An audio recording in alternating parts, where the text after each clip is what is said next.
Detholiad allan o'r nofel ar dan. Mae bywyd cael gwlad yn ddiflas. Rhaid gweithredu cyn marw.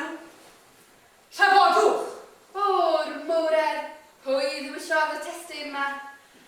Roedd gen ifan bron a chyrraedd y llaw cyn dechrau ar y drafodaeth. Wel, Echgyn, chi'n gwybod mae math o gwestiwn yn yr hoffi ofyn? Doedd Gwynedd Burns ddim am ildio. Ond i ni wedi bod yn trafod yr un hen beth ers blynydde. Dafydd, dyw hynny ddim wedi newid dim ar y sefyllfa na dyw e. Ond allwn ni ddim dechrau fyddo fe, Morris Bach, ta beth. Unwaith y buasau Gwynedd yn dechrau syllu dros ei sbectol, a'i chyrliau'n gryth yn dechrau clamgu fyny ac i lawr o gylch ei ddalged drychiog. Doedd fawr o ddibed dadlau mwy. Allwn ni ddim trafod rhywbeth mwy modern, te? Roedd Mark wedi deffro. Fel beth? Fel, pa'n mogion fydde'n gwneud bwganodd brain da. Dafydd, gred. Roedd y wedi reidus am wyneb sbats yn awgrymu fod ganddo fe rhywbeth am genach na bwganodd brain ar ei feddwl. Neu, trafod.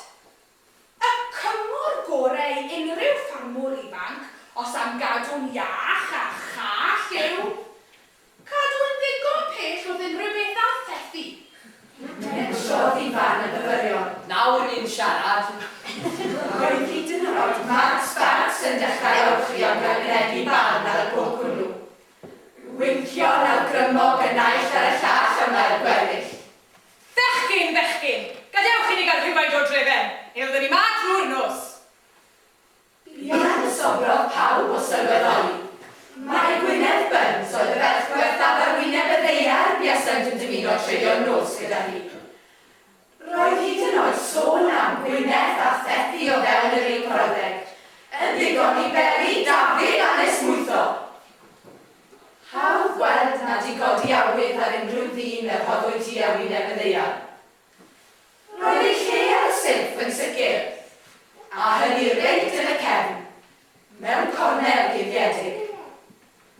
Ond am siarad cyhoeddus a chyfarwydd o drama, doedd ddim tebyg iddi.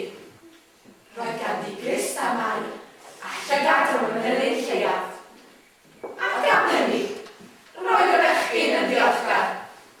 Oherwydd heddi, ni buasant wedi cael hanner cymaint o lwyddiant ar leifau sirol, na thrippiau genedlaethol, na ystyriaethau siarad cyhoeddus yma thraw dros y blynyddoedd.